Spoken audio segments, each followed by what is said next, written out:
Hello happy souls, welcome back to my channel. This is Charlotte with Happy Twins 1111.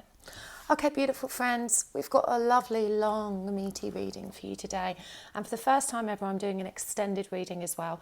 So if the pile you choose resonates, feel free to go to the description box below and check out the link there to the extended version. Now I'm going to move the piles over for you so you can get a good look at them. We are doing a reading today and we are asking why you're not in union. What is blocking union with your person? This could be any kind of loving connection that you're experiencing right now. My readings are very spiritually focused, so they are kind of focused on spiritual growth and how that supports us in achieving healthy, loving relationships. Just as an advance warning, these readings can be quite triggering because we're looking at what you need to heal and what you're not acknowledging about yourself that's blocking the connection. Obviously, we'll be looking also at what's blocking your person, but this is about being accountable to ourselves and our part in it. So let me just check that these piles are all in shot. Yes, they are. We have got the Muse Tarot with twin quartz. We have got, oh God, I've forgotten what this is called. Sorry, the lovely Omens Tarot with obsidian. We've got the Illest Tarot with this beautiful hexagon clear quartz, and we've got the Luminous Tarot with amethyst. So you can pause the video and douse over the piles. Just choose whichever crystal you're drawn to or whichever pile. You may be drawn to more than one. Perhaps there's messages for you in both, so don't worry too much. If the pile you choose doesn't resonate, feel free to choose another one. A lot of people have said recently that they found that the pile seems, when I'm talking about the other person, it seems to relevant to them. Just take the messages as they fit for you, okay? You can also look at the timestamps that are in the comment box below. That's how I personally choose my pile. I like to look at the number syncs and the numbers that mean something to me, but there's no right or wrong way to do it. Okay, so let's get this show on the road. We're going to be doing at least a 20 to 30 minute reading per pile. As I said, you can find the extended reading in the description box below. So let's begin. This is the Muse Tarot by Chris Ann. It's really quite beautiful. I'm going to give them all a good shuffle. Actually, I just saw, sorry, that card shouldn't be in there. It's like a cover card. So we're looking at what is blocking union with your person. As I said at the beginning, and just in case you skipped it, I'm going to give you a trigger warning because these are very healing focused readings. We're looking at what you're not acknowledging about yourself and how your own actions are blocking union as well as that of your counterpart. My readings are very spiritual focused. That's to say that I mostly read for soulmates, twin flames and people that are on a journey of ascension, but they are relevant and applicable to anybody that is looking for a healthy, loving and balanced connection. And that starts with us, okay? When we heal ourselves, we're able to choose healthier and more loving relationships for ourselves. So if you would like to book a private reading with me, you can find my web address in the description box below, happysouls1111.com. I don't actually do full private tarot readings at the moment. I'm offering one-to-one twin flame coaching. If you're a soulmate, that can also be relevant to you. I can pull cards for you during that session, but it is primarily focused on guiding you towards healing. So you can find that on my website. Also check me out on Instagram, happysouls1111. I do post mini readings on there most days. So let's do this. What is blocking you from union, part one? Let's have a look first at what the energies of your connection to this person. We've got the Emperor. We have got the Three of Swords in reverse. We've got the Queen of Wands. We've got the Eight of Wands in reverse. The Three of Cups. The Page of Swords in reverse. The Tower in reverse. 10 of Wands in reverse, the Devil in reverse, and the Muse of Wands, which is the King of Wands. So we've got counterparts out there. Okay, so just looking at these cards, I'm very confident you are indeed experiencing some kind of soul connection, probably a twin flame. Now, In terms of the current energies, I feel like your person is silent right now. We've got the Emperor here, which is the divine masculine energy, and that is clarified by the Page of Swords in reverse, which indicates that there are no messages or communication coming backwards and forwards between you. The Three of Swords in reverse, clarified by the Tower in reverse, suggests that this is a period of deep healing. And I'm sorry to say that it does feel like there's some resistance in regards to facing the deeper wounds. I'm picking up that there's definitely karmic connections here, probably on both sides of the fence. So that's to say that's for you, and your counterpart may be involved with a third party. And this is why I feel the tarot card is in reverse, because neither one of you is prepared to face that breaking down of the old patterns and dynamics which are required for you both to move forward into union with one another. The Queen of Wands, clarified by the Ten of Wands in reverse, makes me feel like you're not taking responsibility for your spiritual journey. You know, you may be focused on spiritual aspects of it, such as seeking readings like this, you know, exploring your own power and divinity, but you're not fully committed to it. You know, this is a kind of this kind of reluctant energy. We all find ourselves in that point where our focus is completely external, and we look to try and create union by controlling our external circumstances rather than recognizing our power to create the joy and happiness we seek from within. So there's definitely a need here to take responsibility for yourself and for how you're feeling. But it feels like, certainly with the Eight of Wands in reverse and the Devil in reverse, that whilst there has been kind of some progress in terms of healing and releasing attachment, it's been slow. And I'm picking up a lot of frustration here for you and probably for your counterpart. Now, I'm feeling that definitely your counterpart is in a third party situation. As I said, to me it looks like both of you are, but take it as it resonates for you. And it's interesting that we've got the King of Wands here for him also. You know, this indicates to me that he is feeling the soulful nature of the connection, and this is a very twinny card. Okay, you can see here that there are you know, mirror images here of that lady, and right down here at the center you can see this dark figure, you know, moving towards the moon, which represents intuition. And there's another couple of people here which can indicate those karmic partners kind of on the outside. So I do feel like your counterpart has some understanding of the spiritual nature of your connection, but they too are connected to a karmic partner or third party relationship, you know. So this is stressful times for both of you. So let's see what's actually blocking you. What is blocking union with this person? The Seven of Pentacles, the Queen of Swords, the Four of Pentacles, and the Moon. It clarifies these as well. Knight of Pentacles in reverse, the Six of Wands, the Sun in reverse, the Ace of Cups in reverse. Okay, so with the Seven of Pentacles clarified by the Knight of Pentacles in reverse, this feels like you're just not investing in the forward movement and aligning with your own path. The Knight of Pentacles upright indicates someone who is planning, you know, creating a way to move forward. But with this being in reverse, it feels like your focus isn't there. And this is a really interesting Seven of Pentacles.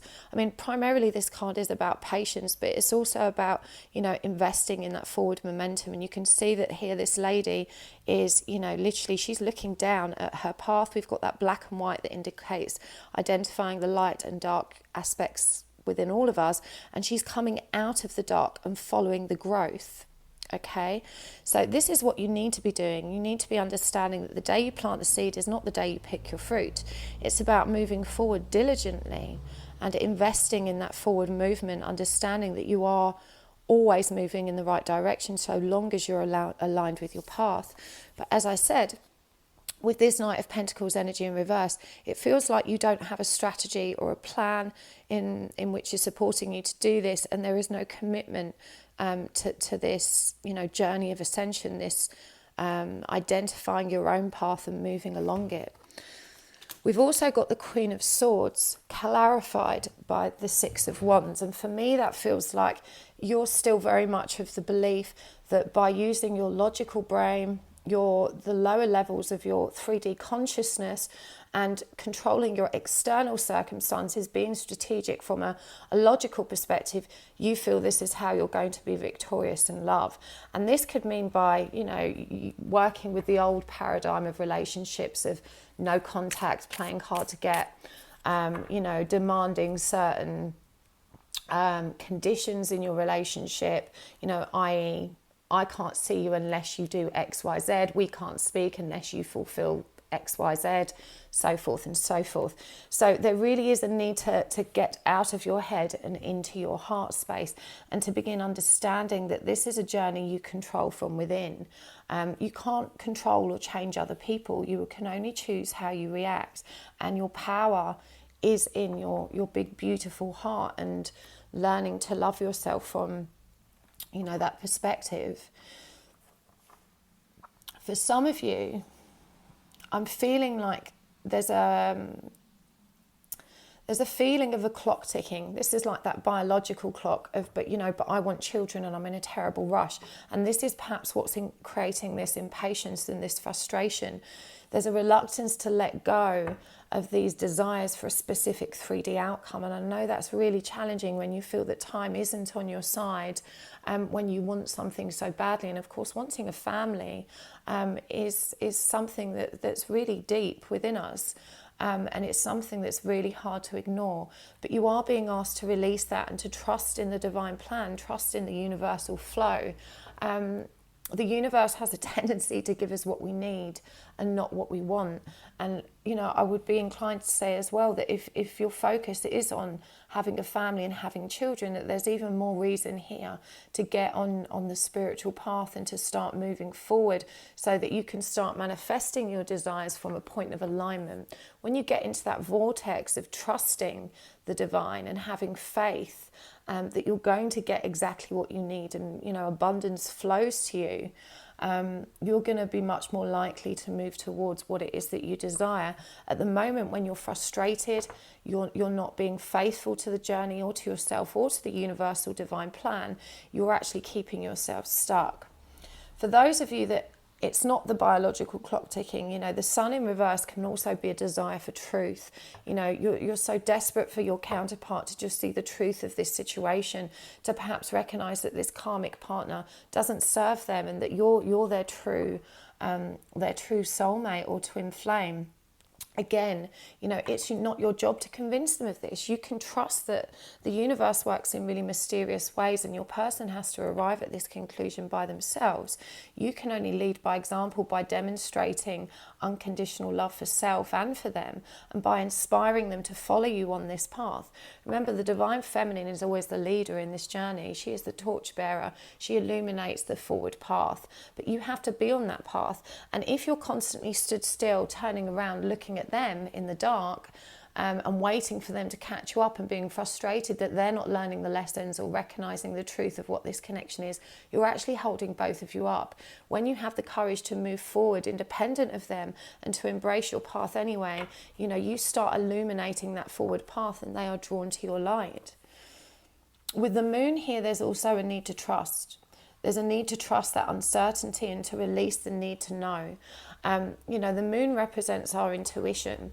It reminds us that everything we need to know is already inside of us, but our Queen of Swords mind, the logical brain of us, doesn't just want to know what's going to happen. It wants to know the hows and the whys and the whens. When you align with faith and your higher instinct, you just know that it's going to be okay. You don't need to know how, you don't need to know when. You're able to just trust and have faith in that innate knowing that is so deeply woven into the fabric of your soul. The Ace of Cups here in reverse also reminds us that you're not recognizing that the love you seek is within you. It's in your own divinity. It's always flowing to you in abundance and you just need to reconnect with that truth. So there really is a need here to step away from this 3D paradigm, and I understand how difficult it is to unravel years worth of conditioning and all of those belief systems that have taught you that we achieve relationships through our external control and force. But really, if you're on a twin flame or soulmate journey, the opposite is true, and you're being guided to learn that, accept that, and to get in the flow of that divine energy, to have faith. So let's see what's blocking your person. What's blocking your person?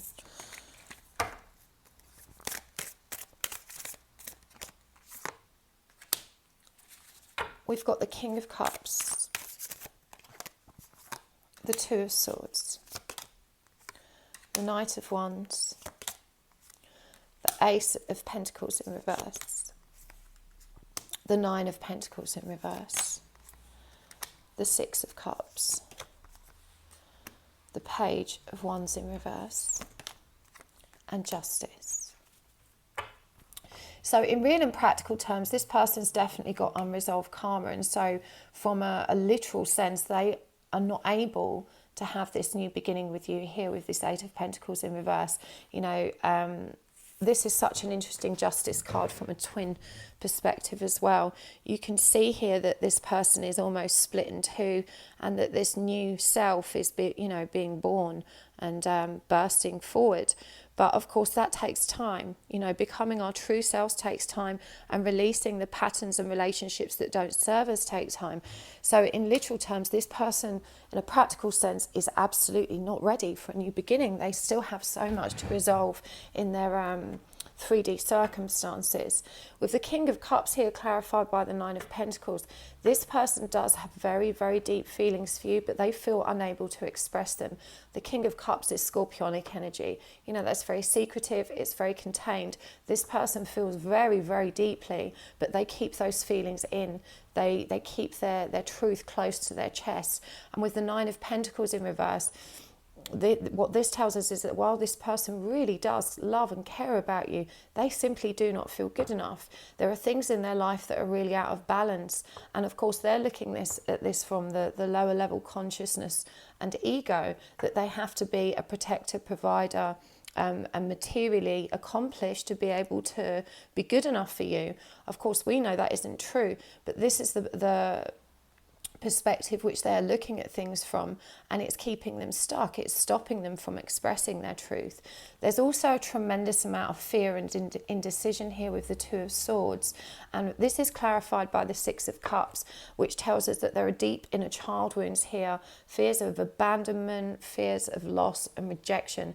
This person likely had some kind of dysfunction in their familial environment. Perhaps they were raised by a single parent, one of the parents left. You know, these kind of abandonment wounds, or even just parents that weren't consistent in their love and acceptance of their children, are creating that self-love deficit and those fears that we carry as baggage. And this card demonstrates it quite beautifully. You know, this woman here is holding onto this image of this inner child that sat on that baggage, you know, literally carrying those wounds and wearing a mask with which to protect themselves. So there's definitely a lot of inner child fears here that create a lot of confusion, inner conflict and indecision in this person, because the love they feel for you is so intense that they're afraid that if they move towards it, they're going to end up losing it, and that feels very risky. You know, they're being asked to be vulnerable and to trust in you and your love, but this person doesn't trust in love because they weren't shown as children that they could trust in love. They were shown that love is unstable, unreliable, and has the potential to hurt you.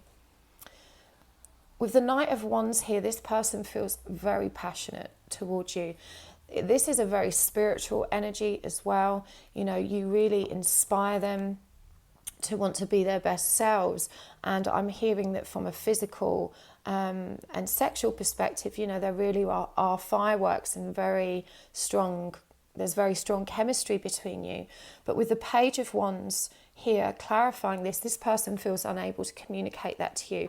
Again, if this person has been physically avoidant, i.e. they're not engaging sexually with you, chances are that the emotions here are so intense that just doesn't feel safe. you know, that they're afraid to connect with you on that level because they know that it's going to engage their heart space, and that's going to make it much harder for them to stay in control. So it feels to me like this person holds back, not just emotionally but also physically, and you may notice that there's a very platonic energy between you.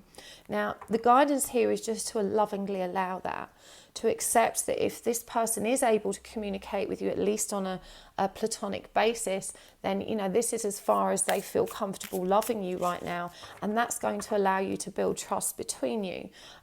It can be really hard when you want something more, but you're being challenged again to love unconditionally, to accept this person as they present, and to try and be, you know, understanding and compassionate of the inner struggles that they are facing. I know that's really hard when you so desperately want more, and you're perceiving their reluctance to give you what you want as a rejection of you. You know, you're seeing it through the lens of what's wrong with me, why are they rejecting me, why don't they want to be with me, but you know, what you have to look at is the fact that they are still around. They may not be communicating with you at the moment, but this person never really leaves you, and in continuing to invest in the connection, albeit not in the way you want, they are actually demonstrating that, you know, they do feel that connection and they want to be a part of your life. And if you can move into the energy of lovingly accepting that and just allowing them to be present in the way that feels safe and comfortable for them, that gives you a foundation of which you can start building from, in terms of, you know, allowing them to trust and to learn that your love is unconditional and that you're not going to run away and abandon or reject them. You know, that takes time, and it's all well and good saying I love you unconditionally, I'm not going to leave you, but chances are the energy I'm picking up here is that you do exactly that. I love you unconditionally, but you're not committing to me and leaving your karmic partner, so I'm not speaking to you. That's conditional love, and it actually contradicts what you're trying to achieve with them and with yourself. So let's see what else. What are you not acknowledging about them? The Knight of Cups. So this person really is a romantic at heart. They really do have those deep and lovely feelings for you, and deep down I feel like you've probably seen glimpses of this aspect of their character, and at times they've been able, you know, in those fleeting moments to be really vulnerable and to kind of let that love out. You need to really reflect on those times and cling on to those moments that were so special, and trust that that is the truth of who they are, and that when they're going back into their shell, you know, they're not rejecting you, they're just getting scared again and retreating. The Seven of Swords. This person does struggle with honesty, you know, and the reason they struggle with honesty is because they've been punished in the past when they have been honest. You know, sometimes when you're being reprimanded and you end up telling the truth and it gets you in trouble, you know, no one's saying, well, thanks for being really honest, you've made a mistake, but, you know, it's not insurmountable and we can resolve it. And the important thing is that you've been real and honest and accountable to your mistakes. When you're punished for your mistakes and you receive, you know, what's the word? You receive all of that unpleasant energy as a result of making a mistake. And let's be clear, we all make mistakes, we're all human. This creates an energy of not feeling safe, being honest. And so there's a lot of things this person struggles to discuss with you because they're afraid of the retribution, the punishment, the anger. You know, that's how they've been taught, that's what they've been shown honesty receives. So, you know, there's a lot that this person really does struggle to say to you, and you have to think about how your reactions in the past, their honesty, may have fueled this fear. You know, even though sometimes it's very hard to hear the truth because it can be hurtful, it does also show a huge amount of trust and respect from a person when they allow themselves to be vulnerable enough to express the truth. So you're really being called here to have a higher perspective and to understand that this person isn't necessarily intentionally trying to hurt you. You know, they may have made poor decisions. They may have made decisions that could potentially be hurtful to you. But ultimately, they have to be true to themselves first and true to what they think is right for them. And you need to lovingly accept that and recognise that it doesn't make them a bad person. we've got the Fool in reverse. Again, you're not acknowledging that this person simply isn't ready for a new beginning. You know, their actual circumstances are so tumultuous. And again, we've got the Three of Wands here. Threes have already come up. You know, they really need, and this is such an interesting Three of Wands when we look at it from the perspective of a karmic relationship, because that, you know, those dominoes have come tumbling down, but there's a gap here. You know, you've got to push the first domino over before that chain reaction occurs. And I just feel like this person isn't ready to face that. You're not ready to face that. As I said, for some of you, you've got your own karmic partners. You might be in this position of where you're pretty angry with your person and you want them to take the first leap. You know, when you leave your wife or your partner, then we can be together. But if you're trapped in a karmic situation as well, you have to take responsibility for your own circumstances rather than making it their responsibility for you to be together. This person's definitely not in that place where they're ready to do that. As I said, I know it's frustrating, but most often the divine feminine needs to lead, and you need to leave your karmic situation not for this person or so that you can achieve union, but so that you can live your truth, you know, and you can have the space to learn to love yourself and get on your own path.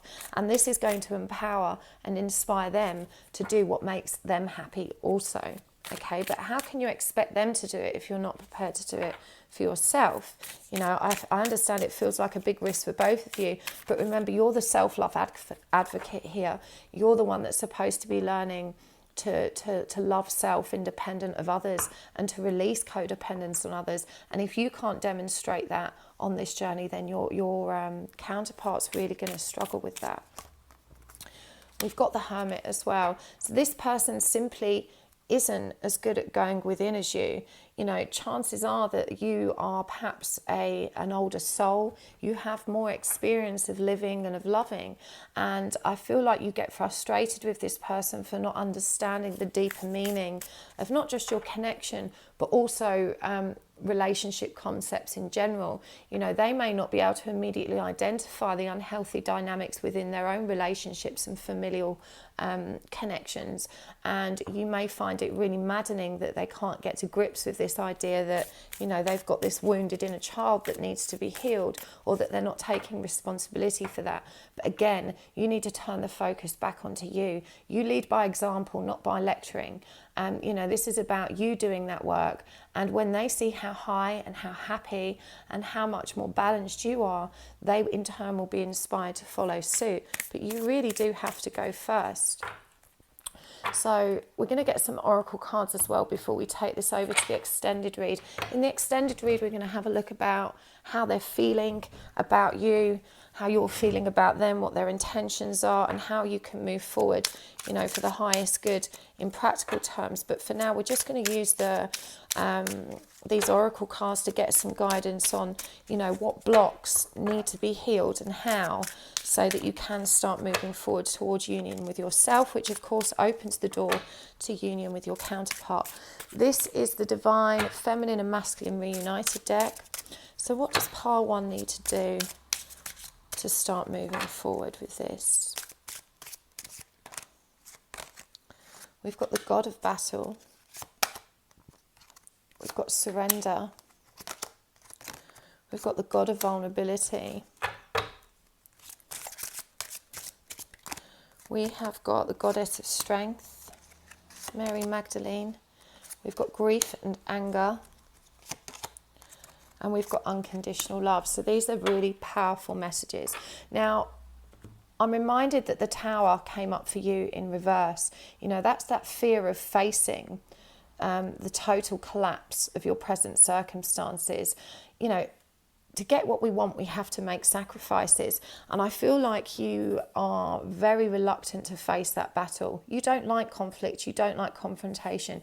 You're afraid of how that's going to pan out for you. This is a number 6 card as well. You know, this is a battle of the heart. And I feel a lot of guilt and shame from you that you're, you know, for some of you that aren't actually leaving a karmic partner, this could be doing battle with family, you know, reasserting healthy boundaries and taking back control of your life. You may have obligations to others that are out of balance or unhealthy or don't give you the time you need to focus on yourself.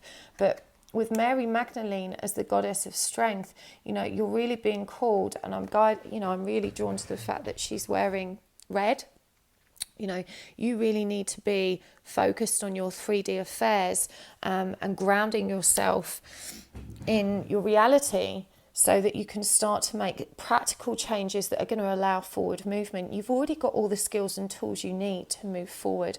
It's just a case of being strategic and actually having the strength, courage and brevity to create those changes. No one can create them for you. We've got surrender and grief and anger here, and both of these are number 10 cards, and number 10 is the number of completion, closing out old cycles and beginning new ones. And, you know, surrendering to your grief and anger, allowing it. I'm hearing that you're really good at adopting a positive mental attitude and papering over the grief and anger that exists within you. But whilst this certainly demonstrates some strength of character and resilience, ultimately it doesn't serve you, because that grief and anger needs to be released. You know, when we put a band-aid over it, it's still simmering beneath the surface and creating problems for us.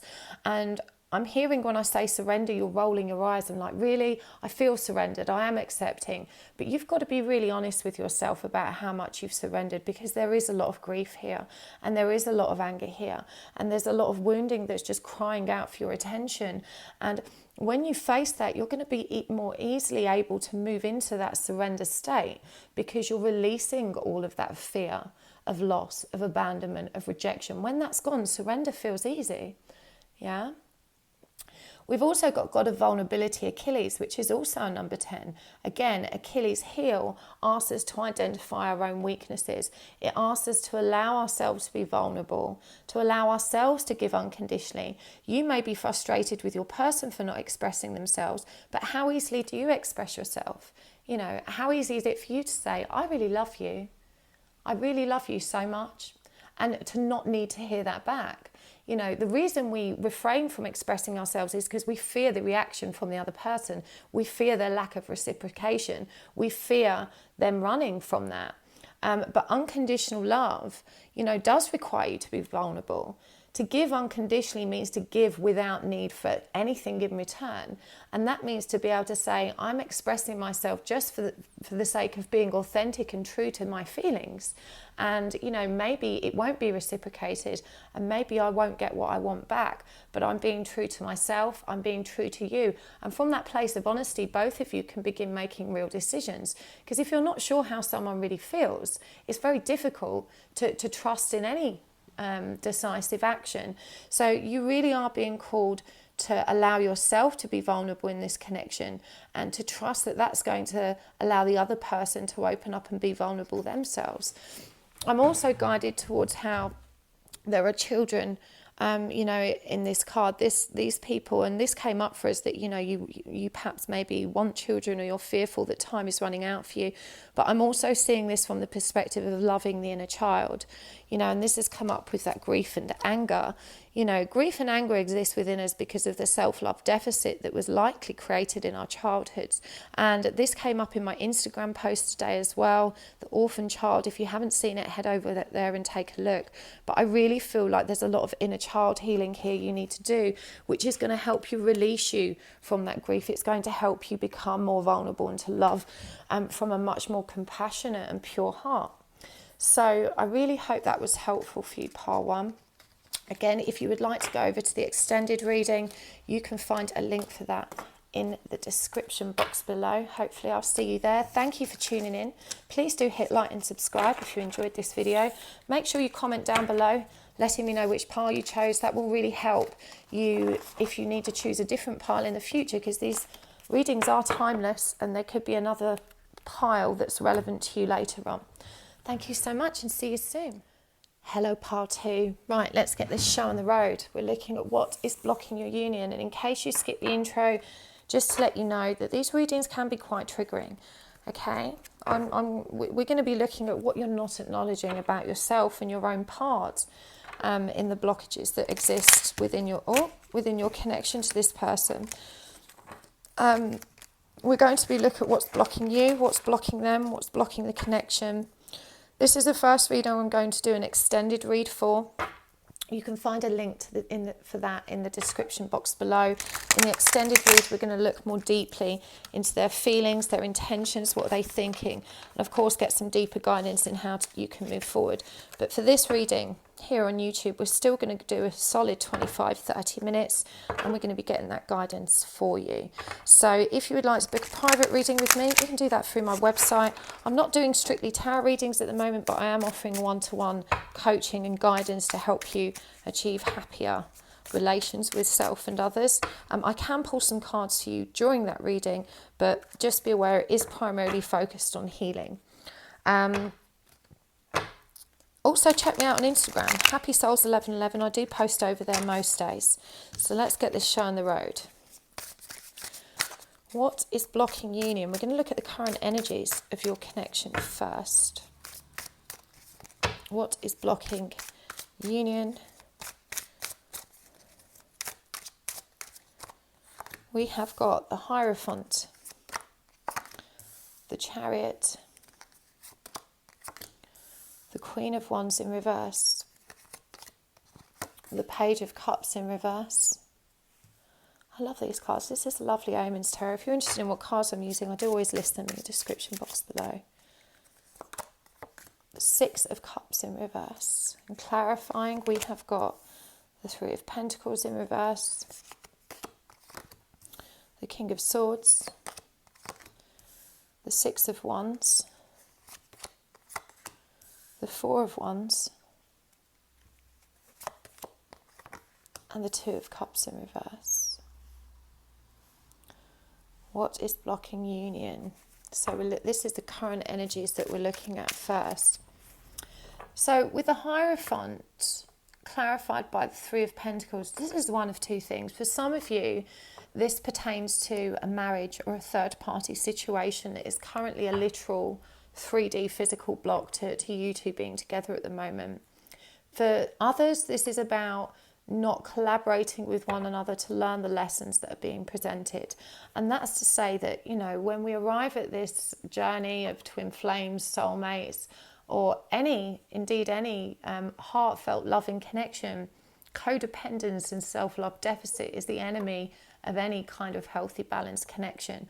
And it feels like this connection is certainly divinely guided to teach you that you're both being asked by the divine to transform. And with the Three of Pentacles in reverse, that shows me that neither one of you is either taking responsibility or being open and authentic enough to having those conversations so that you can actually begin to move forward in a productive way. There's also a battle here between the divine flow of energy and your critical mind. I feel like for you, you know, you've kind of decided that you are a twin flame or soulmate, but you've also rejected the philosophy of this connection. And that's to say your critical mind is saying it's ridiculous. You know, who really loves themselves? Why do we have to fall madly in love with ourselves? You know, there are millions of people worldwide that have satisfying relationships without doing all of this silly work. And you're really missing something quite vital. If you can accept you are a twin flame or a soulmate, you need to accept that you are actually here for a higher purpose, and it's not just to engage in and have a fulfilling romantic relationship. It's actually to ascend and to learn and to grow and to expand your awareness of what love means, so that you can begin anchoring that awareness and that new understanding of love in the 3D grid. So there definitely seems to be, you know, a belief here that is at odds with what this journey requires of you. And I feel like you're a very intellectual person. You know, you may be very academically inclined. And so this is a really difficult concept for you to align with and accept. So, you know, rather than looking at it from such a broad perspective in terms of, you know, I've got to help other people grow, I'm here to kind of roll out this new template of unconditional love, just at least trust that you have to learn unconditional love for yourself, and that really serves your highest good. It frees you from being in unhealthy connections and attracting unhealthy relationships. It allows you to live much more fully, much more authentically, and certainly much more joyfully. Again, this is that same message is indicated here with that Queen of Wands. You know, you're not recognizing the truth of your own power and divinity. You're not accepting that you are a spiritual being having a 3D experience. You want all of the glory and success in this connection without having to fully embody that truth, without having to be this kind of spiritual woo-woo person that, you know, your logical, critical mind is saying is just rubbish. It feels too as well that for all your desire for this, you know, you are reluctant to communicate authentically and vulnerably yourself. This did kind of come up for pile 1. You know, this is someone who is really rooted in that 3D paradigm of it's a masculine's job to be honest and express love, and to sweep me off my feet. You know, I'm the coy female that is just receptive and just sits back and waits for him to take all of the action. I understand how confusing that can be, because of course also on this journey we are guided not to chase, and that chasing is unhealthy and that we should wait. But chasing isn't necessarily about speaking authentically. You know, you can still be honest and real when you do have opportunities to communicate. And I feel like sometimes you can be somewhat emotionally detached in relationships. You find it particularly difficult to express yourself in an emotional way. You're not very good at expressing yourself romantically, and yet you really are very focused on union. You know, you want it. With this Four of Wands energy here, it's like you just want to skip to the good bits without having to face all of the growth and expansion that you're being called to acknowledge. With the Six of Cups in reverse and the Two of Cups in reverse, to me this also indicates how your underlying skepticism about this connection is creating a blockage as far as the flow of union energies are concerned. You know, even though you've kind of Googled this and figured out, oh my God, yes, this twin flame concept, this is such a weird connection that really matches it, you're also not really truly believing it. It really does challenge your critical thinking, and it's a real struggle for you to align with that. So I do feel this is a particular problem for you. I feel like there are also inner child wounds for both of you, and that this is what keeps both of you from having happy, authentic and honest relationships. You know, it feels like neither one of you is good at actually being vulnerable and letting you go. And assuming there isn't a marriage here, I would actually be inclined to say that it feels like both of you are intimacy avoidant, that you've had the kind of dysfunction in your childhoods whereby, you know, love just wasn't expressed, and neither one of you is comfortable receiving or giving that. That you may prefer, you know, very practical, very grounded, kind of stable relationships where emotional connection isn't really revered or required. And yet both of you, you know, that wounded inner child longs so much for that. There's a lot of inner child healing that needs to be done here. It does feel like you're probably not in communication at the moment. I feel like you've really asserted yourself and made it clear that you have expectations, and if they're not going to be met, then you're not engaging with this connection.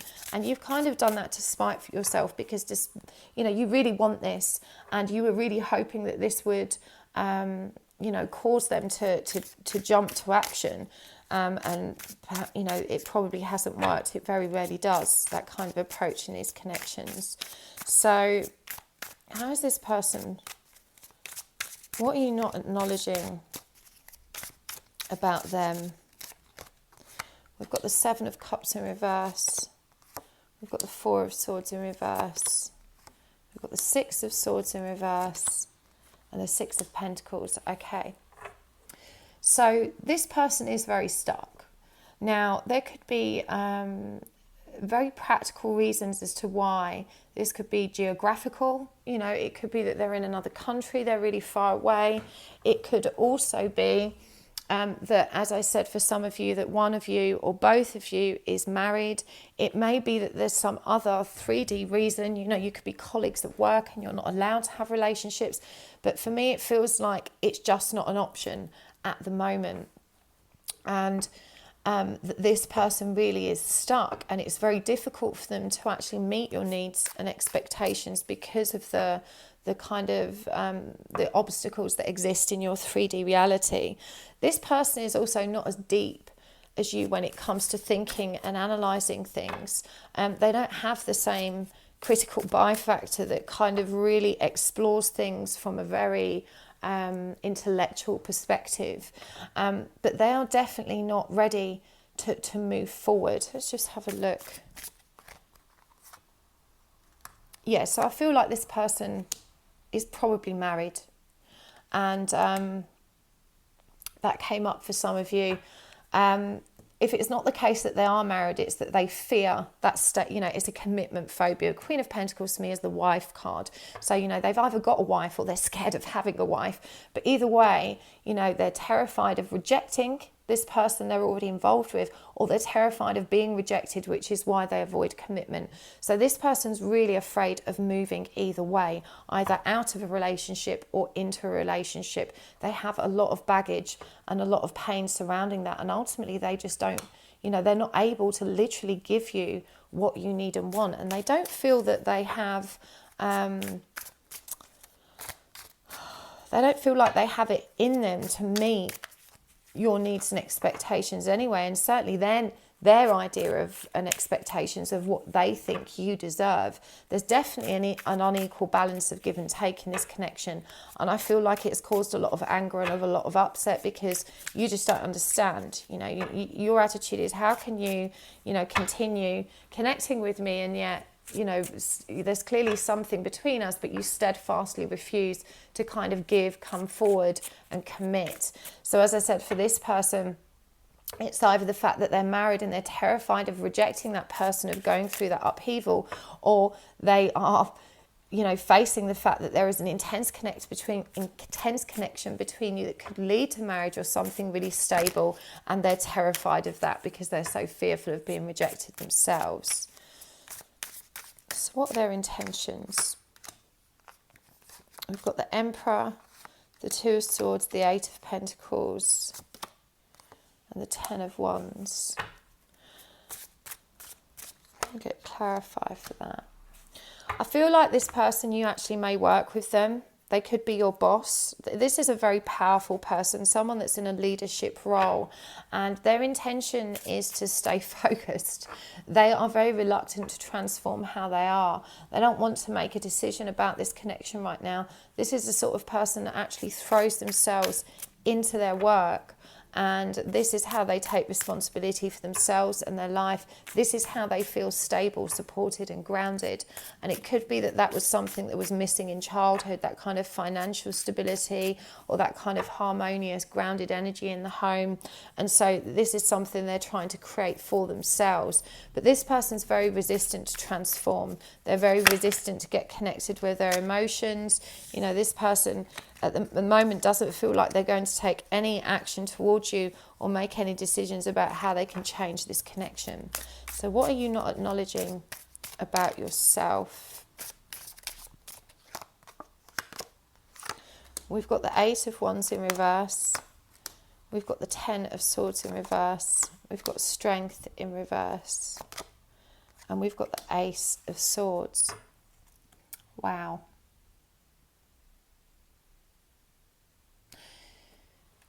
Okay, so in terms of what you're not acknowledging about yourself and the blocks you are creating within this connection, you're not moving forward either. As much as they're resisting change and transformation, you're resisting it too. And there is a lot of unresolved grief and a lot of unresolved trauma within you. And you have, I actually wrote a post about anger on my community page yesterday. You want to check it out. But, with Strength in reverse, I'm guided to remind you that real strength is in the compassionate nature and ability to be vulnerable.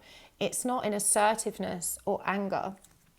And I feel like, being assertive and angry to help create the change you want or to get what you want makes you feel really empowered and strong. But this is, laying on a foundation of deep insecurity and fear. It's not real strength. It's actually a defense mechanism that's designed to to protect you, you know, to protect you from further hurt and from further pain. So you really need to be honest with yourself about this kind of energy you are operating from, because it doesn't serve you. You're very resilient, you know, you're kind of holding on to all of this wounding and refusing to confront your own healing, in part because you don't trust in the truth of this journey, and you're not really living your own truth or connected to your own truth, because deep down I don't really think you know who that is. It feels like you've created a persona for yourself that helps you feel strong, empowered and good, and in the eyes of society is accomplished, a high achiever, you know, intelligent. You get all of your self-worth through this life you've created for yourself, but it's all based in what exists externally rather than confronting what's inside of you. So it's at the expense of ignoring the truth of who you are. This is really powerful. So what do you need to... What's blocking both of you? We've got the Lovers in reverse. We've got the Hanged Man. We've got the Knight of Wands in reverse. We've got the Page of Swords. It clarifies these. So the Lovers in reverse, King of Wands in reverse. Hangman's clarified by Judgment in reverse. The Knight of Wands is clarified by the Empress, and the Page of Swords is clarified by the Eight of Swords. So the Lovers in reverse, neither one of you is prepared to put yourself out there, express yourself truthfully and be vulnerable. And again, with this King of Wands in reverse, both of you are reluctant to address or acknowledge the spiritual nature of your connection. The Hanged Man with Judgment in reverse is pretty clear. You know, you are refusing to surrender to what is. You are refusing to wake up to the truth of what's happening here and to embrace your own spiritual awakening, which is what, you know, this journey invites you to do. I feel like it just makes you feel crazy, and it makes you feel really silly and a bit embarrassed. You know, you've never been this kind of person, this kind of spiritual person. So it just makes you feel uncomfortable. And so you're not taking steps on that path. You're not aligning yourself with this divine feminine power that you have access to, that is within you. I also feel that for both of you, the communication, as I said, it's cold, it's without emotional expression, and it's somewhat stilted, and it's really stifled by the self-limiting beliefs that you both hold about relationships. So both of you, you know, have likely come from families where the communication was somewhat cold, inconsistent, perhaps not supportive, and certainly not very loving or expressive or affectionate. And so you're kind of both stuck going round in circles, both of you holding these really deep feelings for one another, but feeling unable to really communicate that, take action, and it will get past the fears that you know, force you to kind of just be cold, to be unyielding. So let's see what the guidance is for you. This is the Divine Feminine and Masculine Reunited deck. Remember, I'm going to take this over to the Extended. The link is in the description box below. In the Extended, we're going to be looking more deeply at how each of you is feeling about the other, what your counterpart is thinking, and to get some deeper insights into what's going to happen next and how you can move forward for your highest good. Okay, so what's the guidance for you? We have got boundaries. We have got Persephone, goddess of endurance. We have got Thor, god of action. These are all number 9 cards. 9 is hermit energy, the power of solitude and inner reflection. We get clarifies to these as well. We've got shadow aspect, number 5. Balance, number 4. And codependency, number 1. Okay, so boundaries is a shadow aspect. Now, this feels for me that your boundaries are perhaps too firm.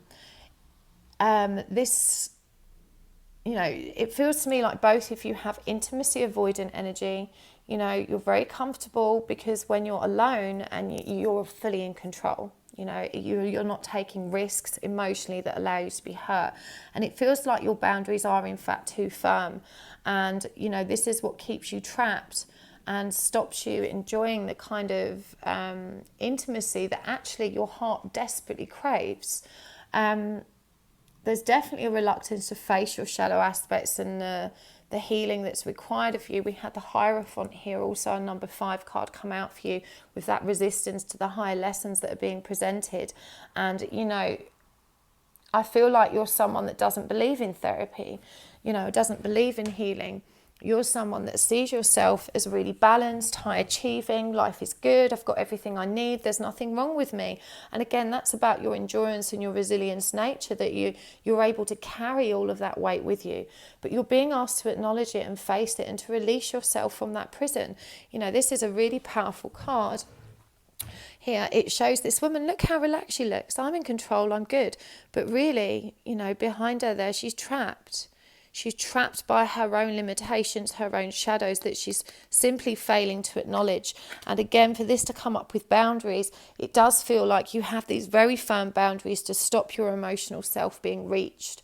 And you need to really confront that and understand that in order to have the kind of beautiful relationship you so deeply or desperately crave, you're going to have to be a bit more yielding and reconnect with your emotional self. So again, you know, that endurance is about having an honest look at yourself in the mirror, because this lady here, she's wearing blue, but when she looks in the mirror, she's wearing red. Now, red is the colour of the root chakra. This is where we store all of our inner child wounds, you know, all of our 3D pain. And you're being asked to really look in the mirror and recognise that true strength, as I said before, is in identifying with our weaknesses and vulnerabilities, becoming more compassion as a result. And again, this is a number 9 card. You know, this need to be strong needs to be brought into balance and harmony. We've also got God of Action. You know, you need to take action to face the fear of codependency. You know, you're so fearful of being intimately attached to someone because you know, it feels like you're going to be trapped. Look at these two people, and what should be a beautiful, happy day, they are handcuffed to one another. You know, it's scary. It feels like if to give themselves to someone, they are losing themselves, they are keeping themselves stuck or trapped. It's that fear of being so deeply connected to someone, because that allows them to hurt you. So for me, this is about taking action to heal your fear of codependency, to heal your fear of allowing yourself to be close to someone without completely losing yourself or losing control. So I really hope that helped part 2. Sending you lots of love and light. Thank you for tuning in. Please do hit the like and subscribe button if you enjoyed this reading. Don't forget to check me out on Instagram, HappySouls1111, and Facebook, and you can find a link in the description box below to hit the extended reading if this resonated for you. Hopefully I'll see you over there. If not, I will catch you next time. Lots of love. Bye-bye. Okay, part 3. Let's get this show on the road for you. So just a reminder, there is an extended reading available to you for this today. It's the first time I've done that, but I've had quite a few people ask that, so very happy to accommodate it. I'm not going to lie, it's taken me a lot longer, double the amount of time to do these readings, but I've made time for it today. And I guess if enough people purchase them and it makes my time worthwhile, then we can make that an ongoing thing. So we're looking today at what is blocking your union. Now, just a heads up, in case you didn't watch the intro, these can be quite triggering readings, because I'm calling you to acknowledge things that you perhaps have been reluctant to acknowledge about yourself, about your counterpart, and about your connection. So just a trigger warning there. You know, if you're not into that level of self-reflection, it might be best to choose another reading. Okay, so if you'd like to book a private reading with me, you can find a link to my website below. You can also find a link there in the description box to the extended reading. And do check out my Instagram at HappySouls1111 as well. I do post mini readings over there that can be really helpful. So you have chosen the Illest Tarot with this beautiful hexagon clear quartz. And we're going to start off by looking at the current energies in your connection. So we've got the Empress in reverse, the Queen of Swords, the King of Wands in reverse, the King of Cups, Judgment in reverse. Clarifying, we've got the Knight of Swords, the World in reverse,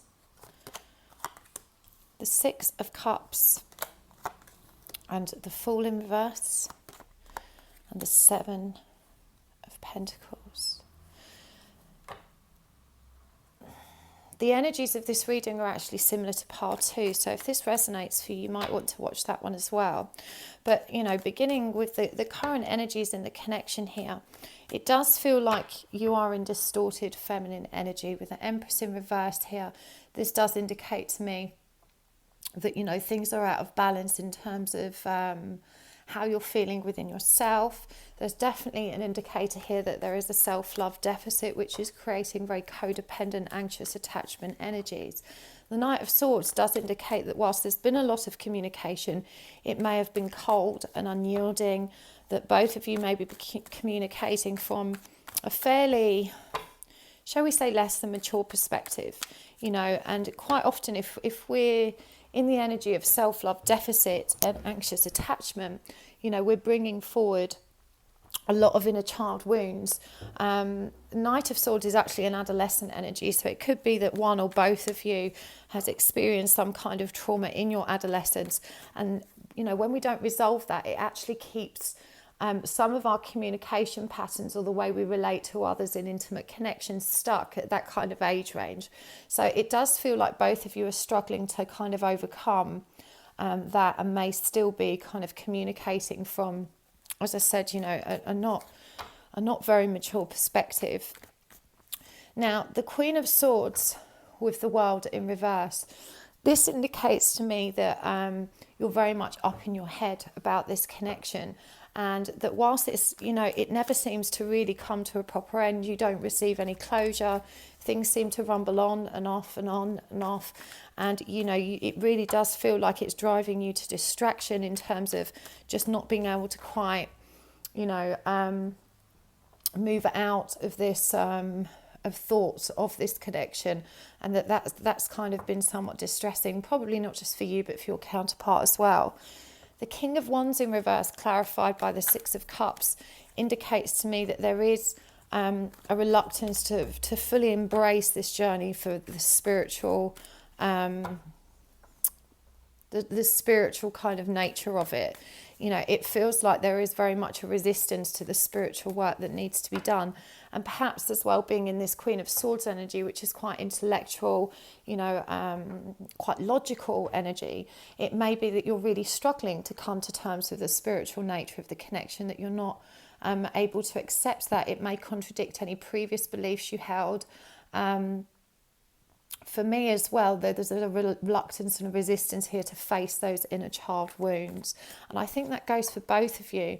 Now, I feel like both of you with this King of Cups energy, and just to be clear, we've got Scorpio energy here, we've got Aquarius, Gemini, Libra energy, we've got Sagittarius, Aries energy. So there really is a lot of energies in this connection.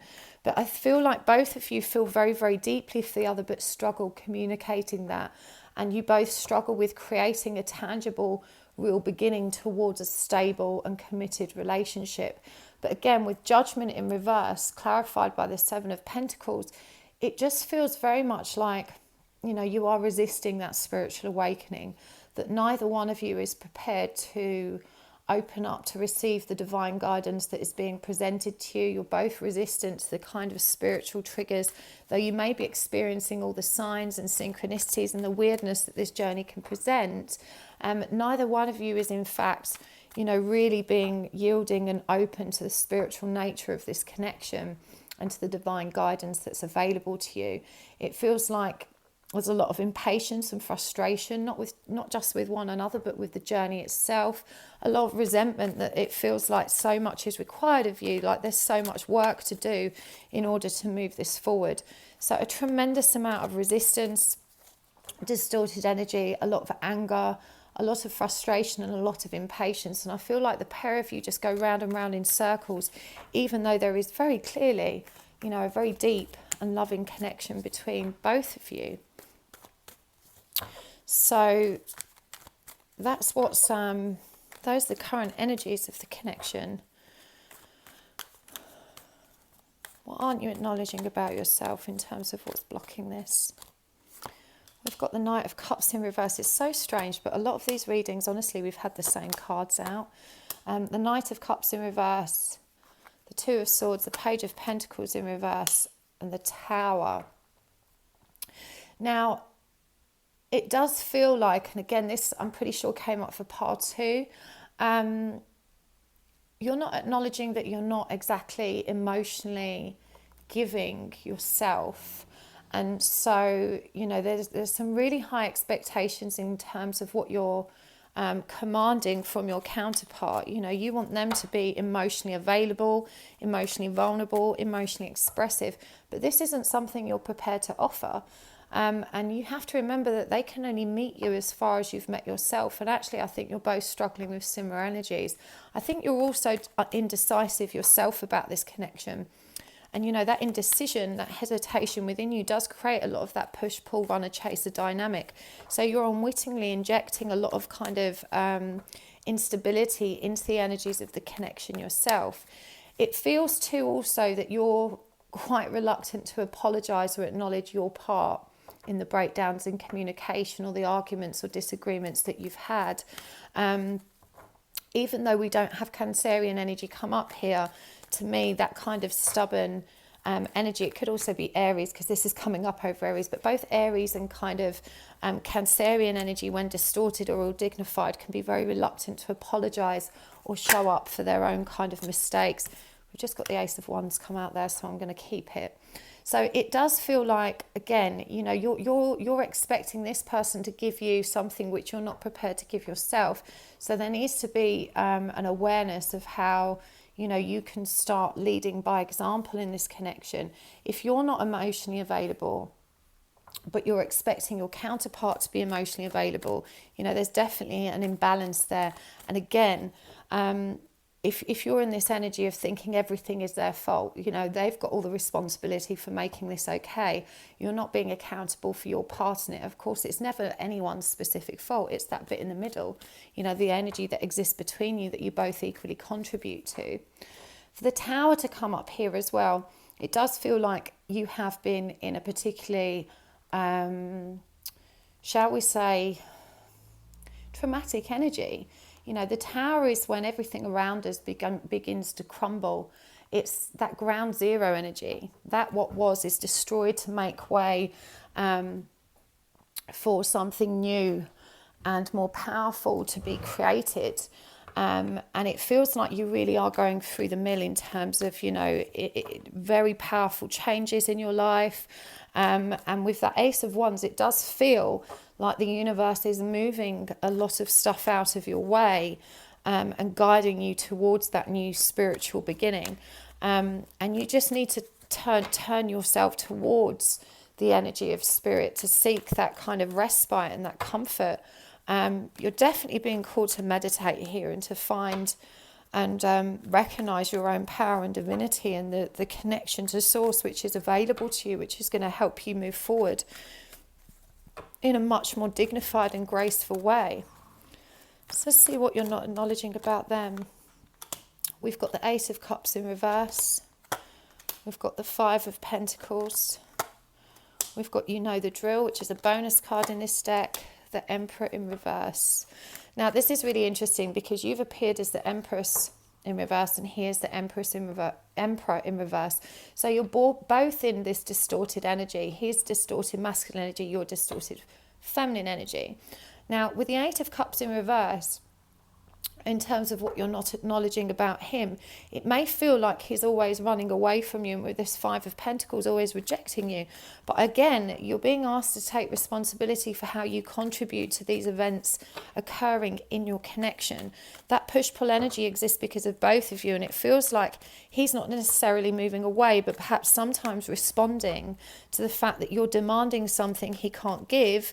And, you know, if your attitude is give me this or else, you know, we can't be together, then he's simply following your instructions. It feels as well like you're expecting him to understand a lot more about his own emotional depths and contribution to the impact his lack of emotional vulnerability has on the connection, whilst not necessarily acknowledging that for yourself. You know, the divine masculine is always a few steps behind in terms of their understanding of what this connection means, and the unhealthy dynamic within them that is contributing to the disruption within the connection. But it feels like you're kind of expecting quite a lot of him. You know, masculine energy isn't as receptive. It isn't as connected to the emotional nature of relationships and self. And he's really struggling to understand how his own inner dysfunction and inner wounding is creating this energy between you. But likewise, you, even though you've got an awareness of that dysfunction existing, you're not truly understanding your own. And also just respecting that he is in distorted masculine energy, you know, and you know that makes him very egoic. It can make him a bit controlling, and certainly emotionally manipulative. But again, these feel like energies that are existing in both of you, and it doesn't make either of you a bad person.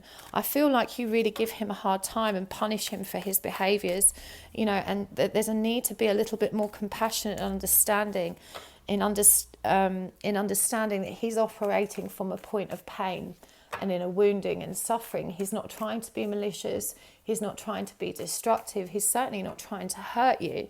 And likewise, you know, you're not trying to hurt anybody, but both of you are operating from a point of pain.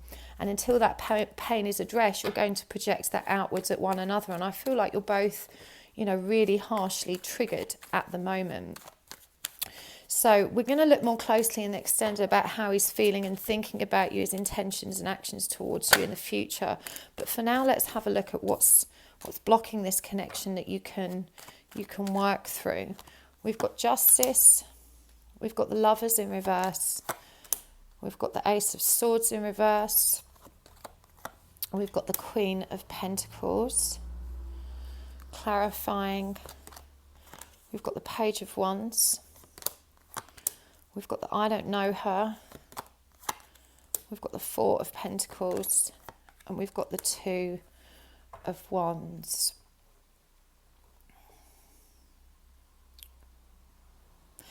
I feel like there's definitely some unresolved karma that you're working through together. Now, twins generally don't work through, twins and soulmates generally resolve their karma externally, you know, separate from one another, usually with third-party situations, within their family, connections or environment. But it feels like there's something here for both of you, which is you're being asked to identify how you're both reluctant to embrace committed relationships and also to embrace monogamy. And I feel like this is something in your soul's history that you may have worked through previously in past lives. Again, coming into a relationship with a very casual adolescent perspective.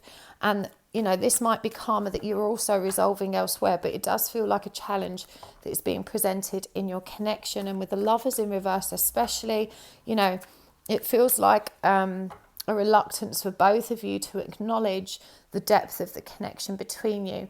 And as I said, for you, certainly it feels like you're approaching the spiritual nature of this connection from a point of frustration, impatience and resentment.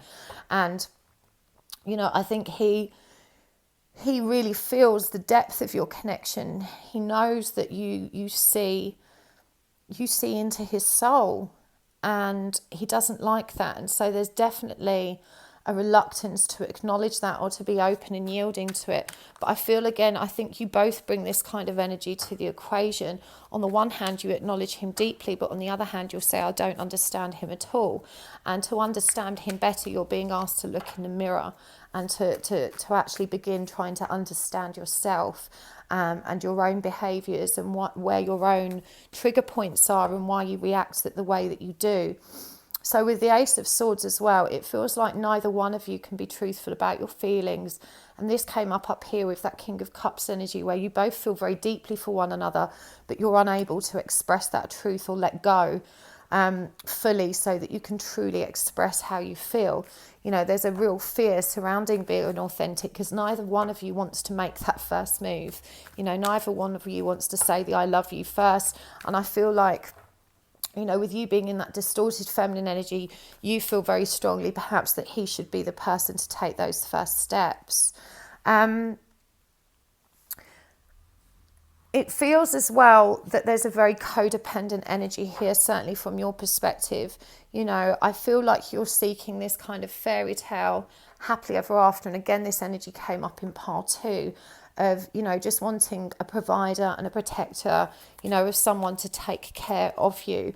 And you're really being called to step into your own power and take care of yourself, you know, to learn to become autonomous over your feelings and, you know, to not seek that validation, approval and love externally, to choose yourself and to choose self-love and to really step into this journey, because he certainly has not got, you know, the self-love or self-worth required to give that to you. And of course, our divine masculines very rarely do. And this journey really drives us to kind of find that within us. And I feel like this is a decision you need to align with and make. We had the Ace of Wands over here, you know, indicating that you need to grasp that wand and get on the spiritual path and start investing in yourself. And I'm seeing here that you really do need to take that, you know, that decision seriously and to begin moving forward. And to empowering yourself to recognize that you do have power over how you feel. Now, again, this could be a very tumultuous time for you. If with this Tower energy, you know, there's been a lot of divine intervention that has begun moving that which doesn't serve you out of your way. This could be jobs ending, forcing house moves, and the end of, you know, difficult or unhealthy relationships, or forcing you to confront the lack of healthy boundaries within your family or friendship groups. Either way, you are being asked to rise up and to acknowledge this and to begin making tangible and productive change, and to have a strategy surrounding how you're going to approach your healing. Because he's definitely not equipped to do that at the moment. You know, he's feeling very stuck, and he's even less aware and less understanding of the nature of this connection himself. It just feels like neither one of you wants to be vulnerable, and neither one of you wants to really acknowledge, accept or discuss what's happening between you. And so you just go around in circles, perhaps as friends with benefits, enjoying a kind of more casual affair. But of course, you know, this eventually gets too much because of the intensity of the feelings that exist between you. And then it feels like demands are made, and not just demands, but it feels like, what's the word? The word's not coming to me. It just feels like, you know, it's a kind of, we need to do this or else. And that kind of blows everything apart until you both relent and just get back to your normal friends with benefits kind of habit. So what is the divine guidance for you? We've got the Eight of Swords in reverse. We've got the Four of Cups, the Star. We've got the Nine of Wands in reverse.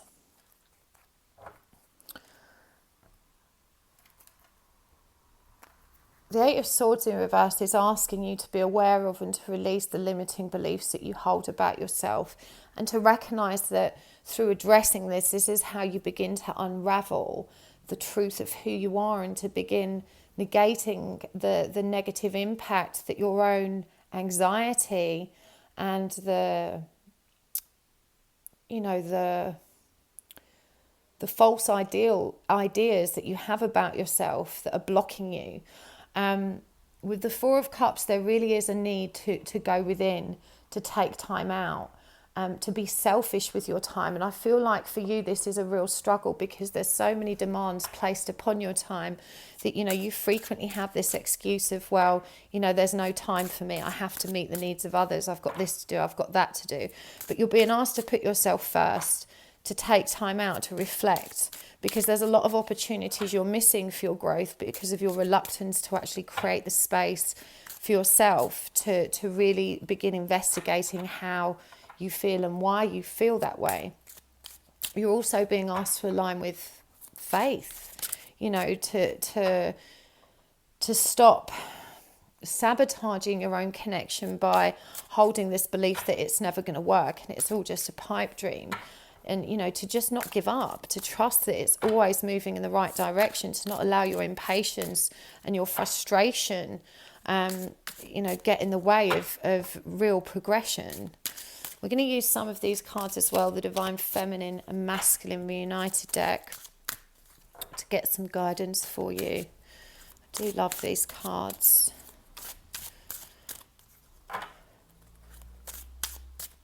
And there's an Alanis Morissette song as well that you need to listen to. I don't know which one it is. Perhaps it already is relevant to you and you know which song I'm talking about. But I know that this person is listening to that song and thinking of you also. Okay. Guidance for you. We've got joy. We've got the God of love. We've got separation. We've got the God of transformation. Thoth, the god of wisdom. Isis, the goddess of magic. We've got shadow aspects. And Lilith, the goddess of power. Okay, so these are really, really intense energies. So the first card out here is joy. It's a number 9 card, which is hermit energy, the power of solitude. And it's clarified by Thoth, who's number 4, the god of wisdom, harmony and balance. And you're being asked to understand and accept that actually, you know, you can fully embrace and trust in your connection as it is, that it doesn't have to be more than that. You know, what seems to be happening here is that, you know, you enjoy one another's company so much, and then it comes to a point where you want more, they won't give you more, and so you call it quits. But you always revert back to this kind of casual dance anyway. So the guidance here is just to embrace that, just to accept the connection as is and to enjoy it, because your only real goal here is to enjoy one another. And, you know, that's actually going to allow you to bring your expectations into balance and harmony. And this is going to also give you the time to embrace the higher lessons that are being presented without putting too much pressure on the relationship or the connection. The God of love and the God of magic coming up. This is a number 11 and number 3 card. And this is reminding you that when you align yourself with the divine flow of love and you just allow yourself to receive love and to give love unconditionally, that you become the creator of something really powerful and really magic.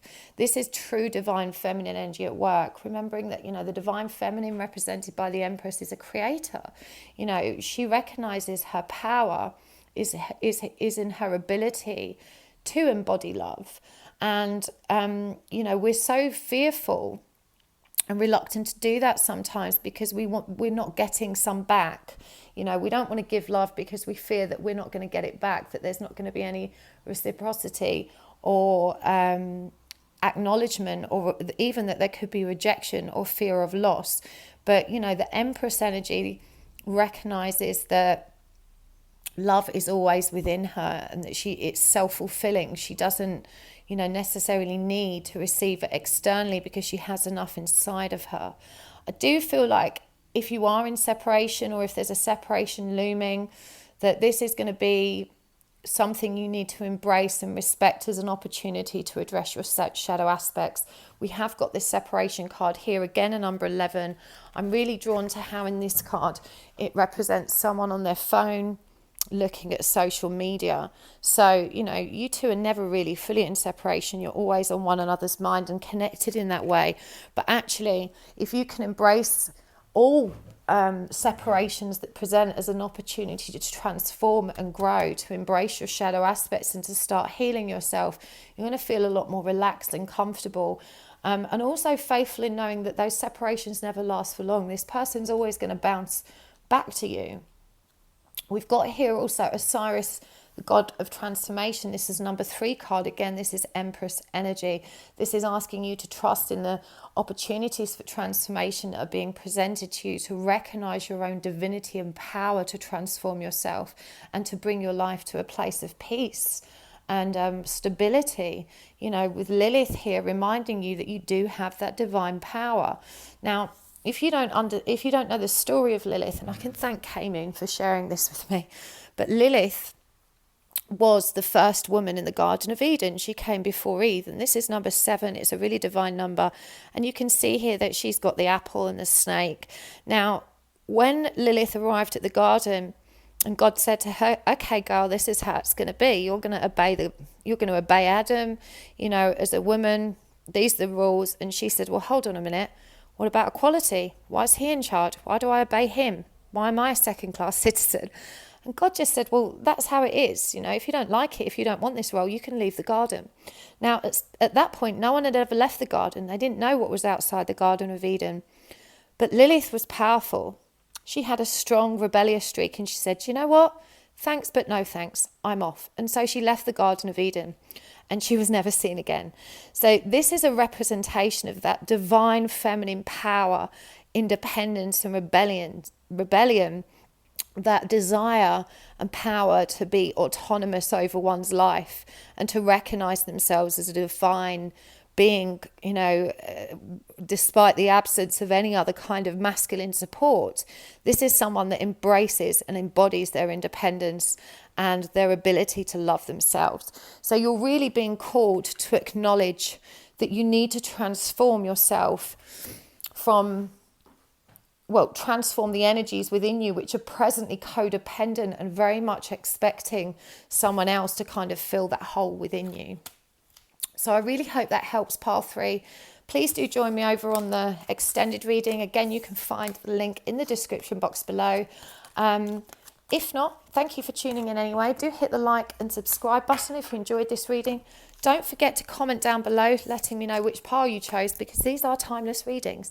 And whilst this might have been the pile that was right for you today, chances are there's another pile here that's going to be relevant to you later on. And if you've made a note in the comments box of which one you've chosen, you know which ones you can watch later. So thanks so much, and I'll see you next time. Bye-bye. Okay, pile 4. What is blocking union with your person? You chose the Luminous Tarot with Amethyst. We're going to look first at the current energies in your connection, as well as exploring what each of you isn't acknowledging about themselves and the connection. Of course, get some guidance for how you can move forward for your highest good and begin removing the obstacles that exist to block your union. Now, I am doing an extended reading today for this one, so if this pile resonates with you, you can find the link to that in the description box below. I haven't done extendeds before, but I get a lot of emails asking for them, and it's quite time consuming because it's like doing 8 piles rather than 4. But if enough people purchase it and it works out, productive for everyone, then I may continue doing them. So we'll see how that rolls. Don't forget, you can book with me via my website, happysouls1111.com. If you want a face-to-face private session with me, I do all of those on live video. And you can also check me out on Instagram at happysouls1111, where I post mini reads pretty frequently. I love these cards. I love the iridescent backs. I don't know if iridescent's the right word, holographic, whatever you want to call it. Anyway, let's do this. We are looking at what's blocking your connection today. Just a reminder that these can be somewhat triggering readings because, I am going to be calling you to be accountable for your own actions, your own unhealed parts, and bringing to your attention what you need to change within yourself. Of course, this is to empower you to take back control of your journey. My readings are very spiritual, soulmate, twin flame focused. So if you're not that way inclined, they might not be for you. Okay, so what are the current energies between you and your person? Let's have a look at that first. We have got the King of Swords reversed, the 9 of Wands, the 7 of Wands, the 10 of Wands, and the Ace of Wands. Wow. Clarifying, we have got the Ace of Swords in reverse, the 4 of Pentacles, the 3 of Cups in reverse, the Tower in reverse, and the Knight of Pentacles.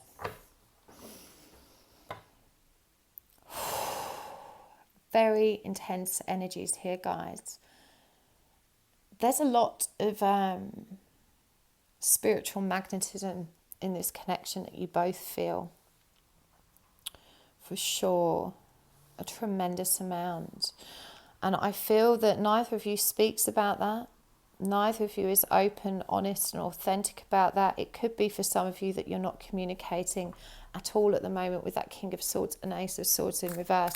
But certainly no one is speaking the truth. And yet you're so reluctant to give up and let go of one another. And I feel like both of you have massive barriers up. And, you know,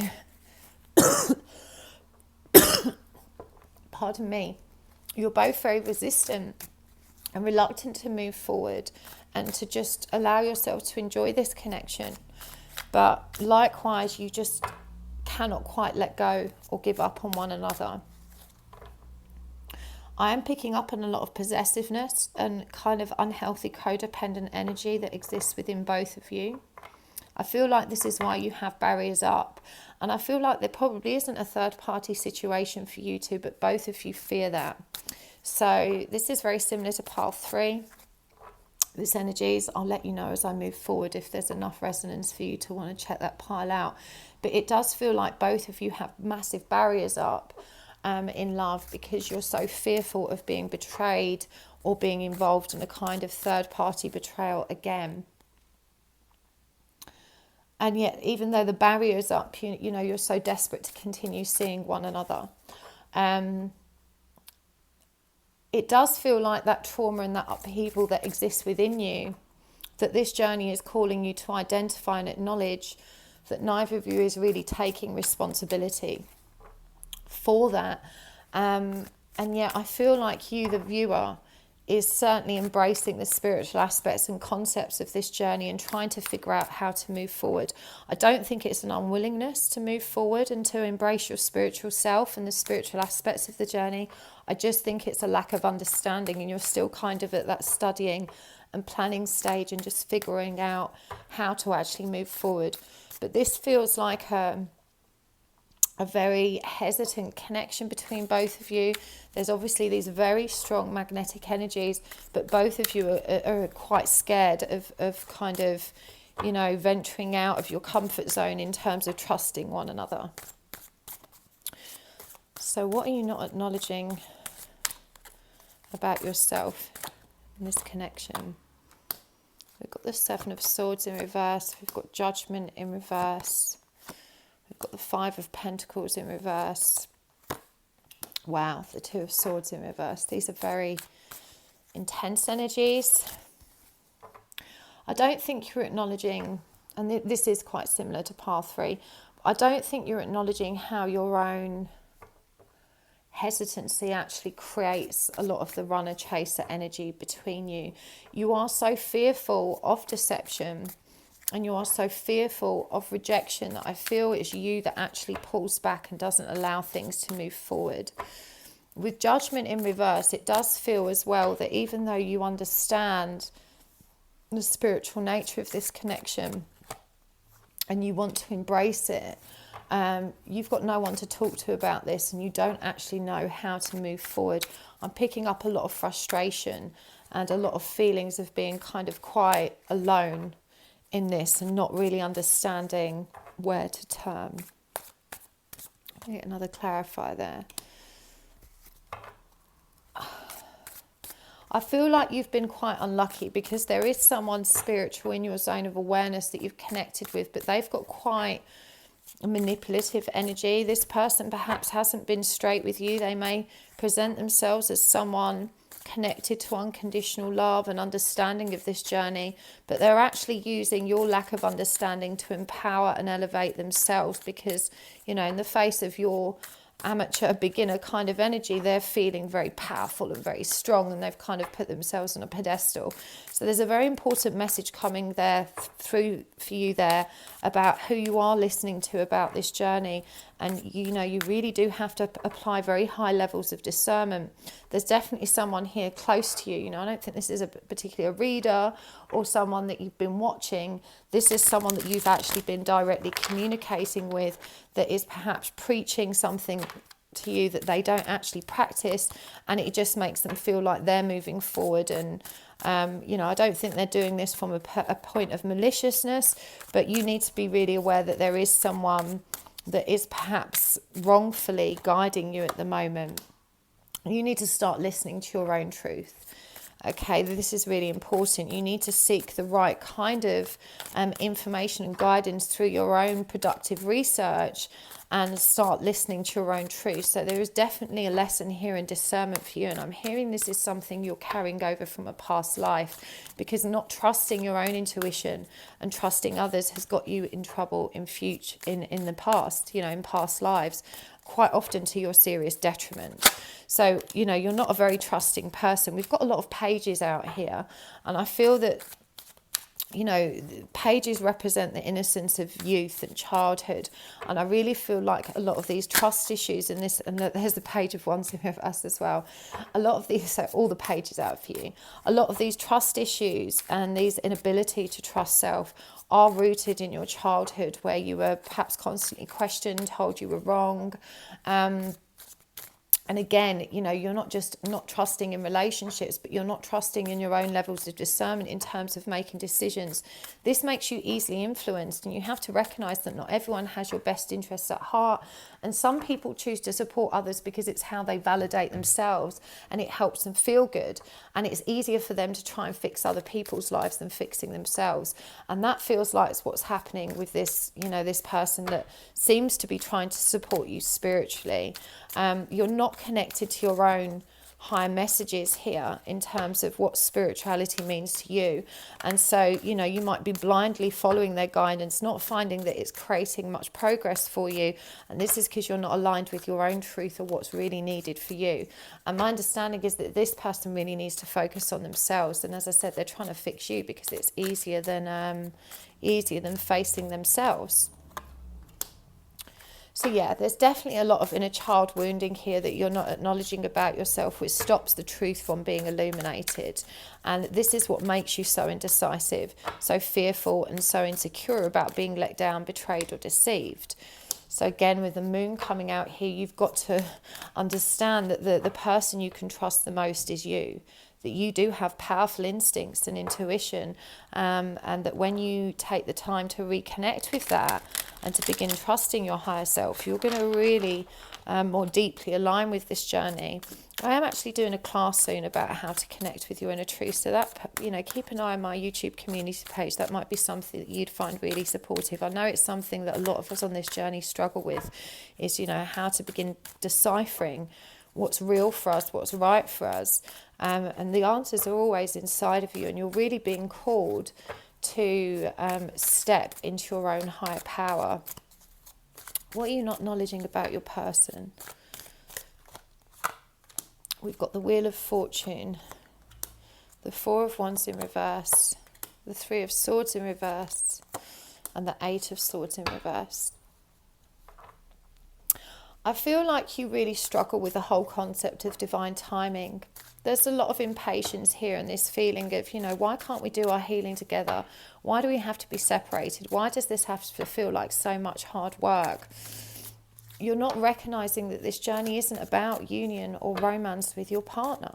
That's kind of the icing on the cake, and it's always the Ten of Swords has come out, so we're going to hold that. Of course, the ultimate goal is to reunite the souls, but that's something that happens on a soul and spiritual level. In real terms, physical union isn't an essential part of this journey. What is essential is union with self. So there's certainly a lot of focus on here of, a lot of your planning in terms of how to move forward is actually focused on how you can get into union. And that's probably what's drawn you to this reading today. So I'm here to say to you that, if you make it your focus to come into union with yourself, you are actually aligning yourself with the divine plan for, union with your person. But you can't skip this bit.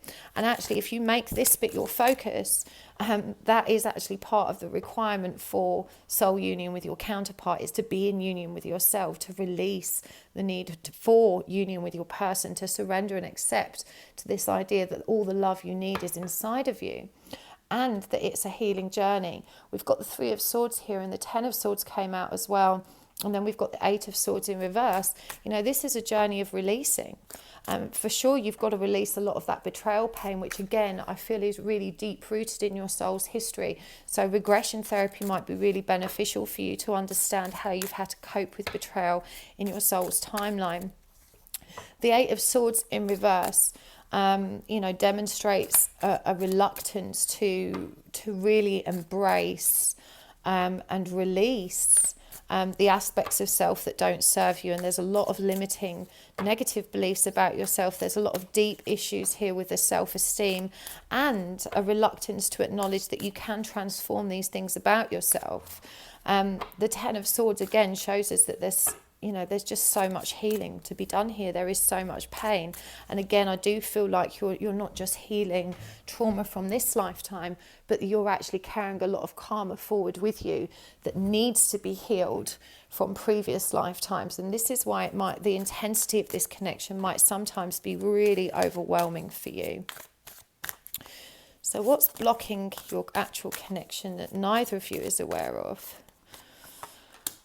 So we've got the Nine of Swords in reverse, the Two of Wands in reverse, the Four of Swords, and the Nine of Pentacles. So the Nine of Swords in reverse is, stress, anxiety, and the kind of release of that. And I feel like both of you use one another as this point of release.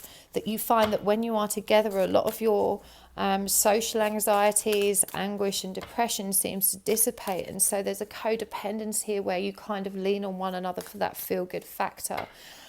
You're not recognizing that you have to choose yourself, and that choosing yourself is in fact choosing one another, because you are they and they are he. But the moment you're dependent on one another's individual 3D energy, I feel like you also get up in your heads about this. Both of you are predisposed to overthink and ruminate about what's happening in your life, and this can lead to a lot of false conclusions and assumptions about what is actually happening between you, and it stops you from acknowledging the gift that is being presented to you in this journey, this gift of awakening, this gift of self-awareness, and this gift of self-love.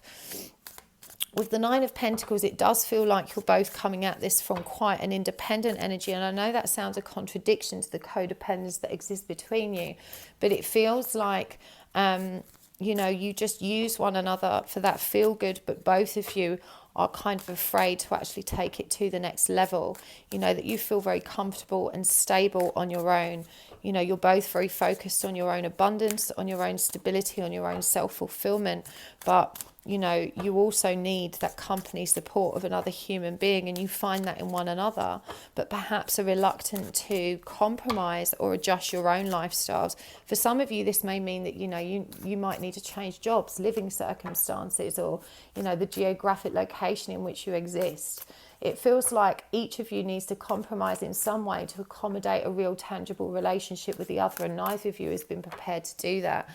And for me, what really stands out about this whole reading for you guys is that there is very little emotional intimacy here. It feels like both of you are detached from your emotional selves and reluctant to embody, any kind of emotional depth that would need to exist between you for you to have a truly authentic, loving, healthy connection. So, my gut feeling would be you're both air signs or earth signs, or you have very little water energy in your charts. We've got the Ace of Pentacles just flown out. So this is really stopping you from having a new beginning.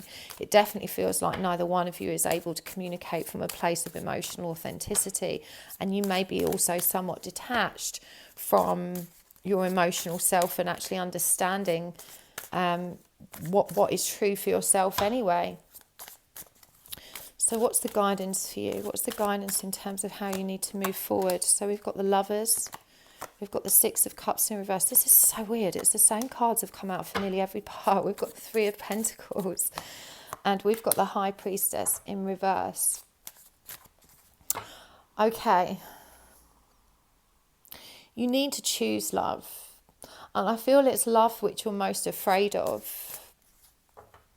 And that sounds counterintuitive because, of course, you want it. You want that connection.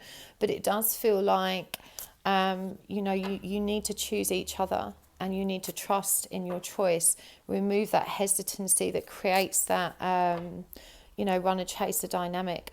You definitely need to confront your inner child wounds, and also recognize that, time isn't going to run out for you. You've got to be patient with the divine plan, and that everything is moving in the right direction, but that those inner child wounds and that healing cannot be ignored. I do feel like there is an opportunity for you two to collaborate on healing. You two may work together in literal terms already, but there is an opportunity for you to actually work together in terms of your growth and expansion to help you find that stability and comfort in the world. There's also a real need, as we said earlier with the moon, to step into your own power and authenticity as far as your connection to the spiritual realms are concerned. I would guide you to first embody a disciplined and diligent ritual and routine of meditation, and that this can be the first step in understanding your own truth and finding your way forward with this spiritual journey, because you're far too inclined to take on the advice of guidance of others.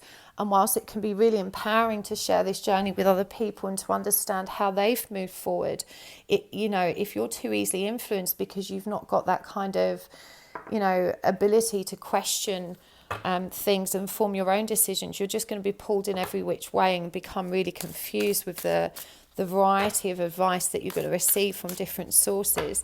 So there really is a need to try and connect with your own truth and establish, how to discern what resonates with you and the truth of who you are, before you start seeking too much external guidance. So these are the divine feminine and masculine reunited cards. We're going to get some more guidance from these as well. We're going to look in the extended about how they're thinking, feeling, what their intentions, what action you can expect, as well as a deeper layer of guidance. But for now, we're going to look at these. We've got Goddess of Forgiveness, Selfhood, Goddess of Love, Goddess of Magic, Goddess of Power, Goddess of Rage, Goddess of Sensuality, and Boundaries.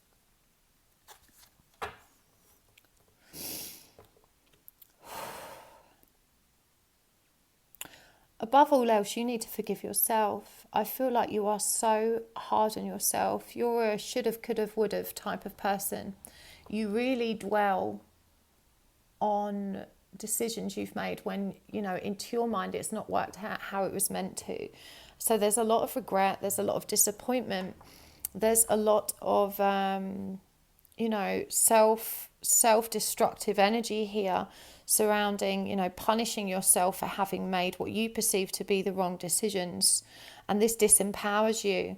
And you're guided to recognize there are no wrong decisions, that you're exactly where you're meant to be, and that the decisions you've made, whilst they may not get you what you want, they have moved you in the direction of what you need to learn. They've moved you towards the challenges that you're supposed to face so that you can grow. And a lot of these were divinely guided. That hunch that you felt, that sense of rightness that you felt when you made those decisions wasn't wrong. It wasn't you not recognizing your own truth. It was you moving yourself towards what was needed for your growth. And this again roots back to that need to recalibrate your intuition so that you can trust yourself, because it's not just in listening or being influenced by others, but because you also doubt, because you think you're in the wrong place and that your decisions was wrong. That self-doubt eats away and makes it much harder for you to be decisive and trusting in your own intuitive senses. There's a real need to recognize the anger that exists within you. And both this self-forgiveness and recognizing the anger within you are both repeating cycles that I feel, may have even, as I said previously, come through for you from past lives as well. These are repeating lessons that you're really being asked to wrap up in this lifetime. And it feels like you found a lot of strength in your rage and in your anger. Especially I think where you've had to be so independent Your sense of self is strongly rooted in that ability to be independent and very, very assertive. You know, that feels like a very protective energy for you. But assertiveness isn't real strength. You know, there's a real need to identify how that doesn't serve you, and that you can at times be very confrontational and aggressive, and that this actually creates more problems for you. The energy that's coming through here is one of indignance.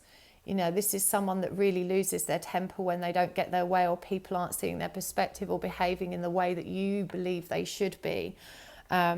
It's a reluctance to compromise and recognise the differences in one another, and asserting your sense of rightness despite the cost to you.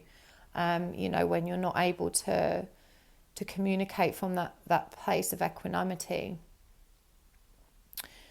With the goddess of love and goddess of sensuality, you really are being asked to embrace, you know, your divine feminine ability to be receptive and responsive to love and to passion. It feels like there's a lot of shame for you for some reason in fully embodying your divine femininity. It could be that you've had some kind of sexual trauma in your past, that you've had an invasion upon your femininity that's made you feel weak or vulnerable, and as a result, you know, you resort to this very alpha kind of masculine dominant energy, which whilst it helps you feel strong and protected, it kind of also stops you from embracing your femininity fully and being able to be relaxed and you know, to feel supported and safe in your femininity. You're really being asked also to create new boundaries. And I feel that you have the same arguments with people over and over again, trying to get them to change and trying to get them to respect your boundaries. Whereas what you need to actually do is just set your boundaries and stick to them. It feels like that confrontation more often than not results in you backing down, and then you're kind of left with more fury and feeling more disempowered because you've given again. So you're being reminded that you do have the power to set boundaries, you just have to choose to keep them, and to not feel guilt or shame, or to not allow yourself to be guilt-tripped into moving them for the people around you. That not only disempowers you, as I said, it leaves you just feeling so angry, but you create this negative emotion of anger for yourself by allowing your own boundaries to be compromised. So I really hope that was helpful for you, Part 4. Hopefully I'll see you over in the extended. If not, thank you so much for tuning in anyway. Please do hit the like and subscribe button. Remember to check me out on Instagram. You can also check out my website, happysouls1111.com, where you can book a private session with me. You can also find out more about the retreat I'm holding in June near Stonehenge, where lots of happy souls like you, and of course myself, will be gathering to work and heal together. I'm so excited for that. I honestly cannot wait. If you want a link to the extended reading, it is in the description box below. And don't forget to comment and let me know how you found the reading, and also to make a note of what pile you chose, because these are timeless readings, and whilst this pile was right for you today, it could be that there's another one that's right for you in the future. And by commenting on what pile you've chosen, you'll know exactly which one not to watch next time. So lots of love. See you soon. Bye bye.